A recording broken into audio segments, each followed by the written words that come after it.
Hello, welcome to Circle Chiropractic. I would like to take a minute to tell you how I wound up in chiropractic. I grew up in a family where my brother and I were given the understanding that disease, pain, and other symptoms were 99% healable naturally by the body when given time and calm relaxation. If I got a stomach ache, bad one, my dad would say, "When did you last go to the bathroom?" And I would tell him, and he would say, "Your gut is in a knot. Lie down and relax." Of course, I'm giving you the cleaned up version. His language was much more colorful than that, but this is kid friendly. So I would lie down on the couch. My mom would sit next to me and put her hand on my belly and make a slow clockwise motion like this. Tell me to close my eyes, and she would tell me a story about when my brother and I were little and we were at Grandma's house. My breath would slow, and I would go to a place of healing inside, maybe fall asleep, maybe pass gas. I would jump up from the couch, I would hug my mom and say, "Mom, I love you, thank you. Can I go out and play now?" That was the first of my experiences with what we call in chiropractic innate intelligence. The body knows how to go about healing, and all it needs is removal of the interference that we create on our nervous systems by racing around and doing too much. Not long after that, my brother had been to the doctor for his inoculation and was given medication to counter the side effects. That night he got up to go to the bathroom, and on his way there, blacked out and slammed on the ground and cut his chin open. He had to take him for stitches. So I got an early understanding of adverse drug reactions. It was, nevertheless, still surprising to me to learn in pre-med education that upwards of 200,000 people every year in the US die from adverse drug reactions, even when taken exactly as prescribed.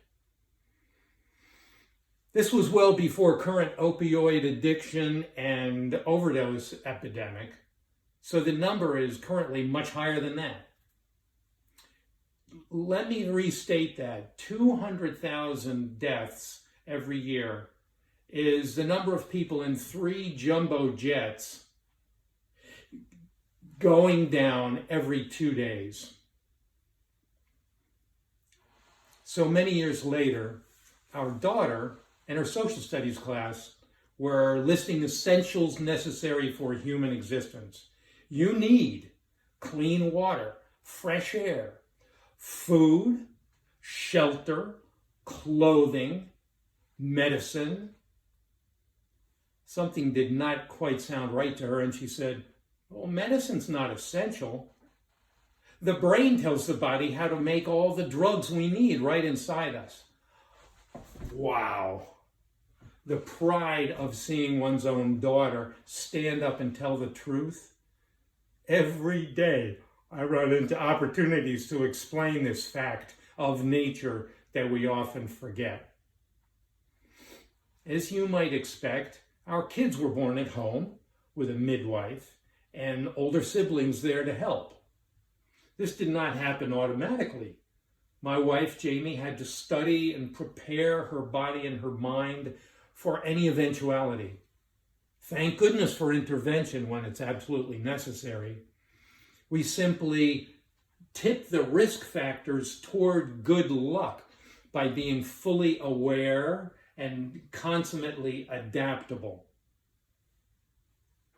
Flash forward, I'm studying gymnastics in my teens and 20s, gymnastics and dance and Tai Chi, and I became aware of the intimate connection in each of these disciplines between our structure and our alignment in the body and the proper working of the nervous system. How do you get gravity to work for you and not against you? So when I endured a career-ending injury as a dancer, I first went to the physical therapist working with the Netherlands Dance Theater. And he did this rudimentary kind of manipulation to my sacrum.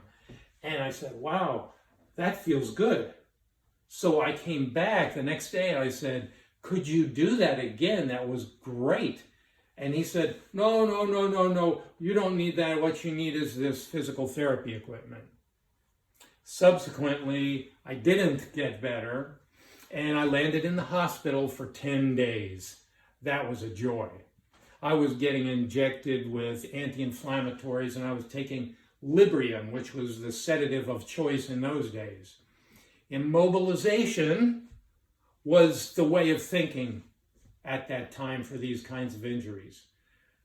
Immobilization, as I've found out in the chiropractic college where I attended, the National University of Health Sciences, precise motion, alignment, and gentle exercise are what encourages healing in this case.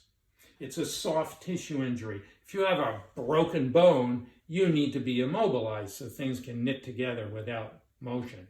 With a soft tissue injury, you must have motion and alignment to allow the nerves to work. My one visit with my first chiropractor in Antwerp, Belgium, caused all of these pieces to drop into place. It became clear that I would need to give up my first love of dance, theater, and music and devote myself with equal passion to healing using only natural means. Well, that's my story, and I'm sticking to it. Feel free to share this with others who you might find inspired by this message. And you will have another video shortly on individual cases of response of people of all different ages, different conditions, and how they've responded in our office, Circle Chiropractic Center, with chiropractic care. Thank you very much.